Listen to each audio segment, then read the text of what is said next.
মানি, আমরা আমাদের বড়দেরকে মানি এবং আমরা মনে করি বড়দেরকে মানার মধ্যেই আলহামদুলিল্লাহ আমাদের কামিয়াবি।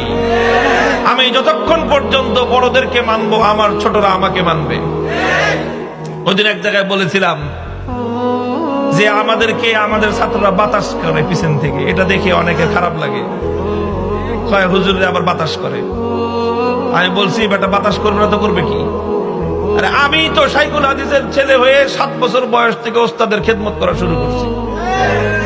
আমি যে হুজুরের কাছে হিফজ পড়েছি, অন্ধ হুজুর, হুজুরের টিফিন কারির বাটি নিজে ধুয়ে দিতাম বয়স 7 থেকে 8 বছর।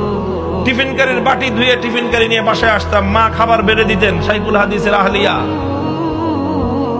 নিজের হাতে খাবার বেড়ে দিতেন, নিজ হাতে নিয়ে হুজুরকে খাওয়াইতাম, আবার খাওয়ানোর পর সেই টিফিন কারির বাটি ধুয়ে পরিষ্কার করে রেখে আসতাম। 8 বছর বয়স থেকে খেদমত শুরু করছি। শুক্রবার দিন আসলে হুজুরের কাপড় নিজে মসজিদের হাউজের পাড়ে বসে বসে ধুয়ে দিতাম।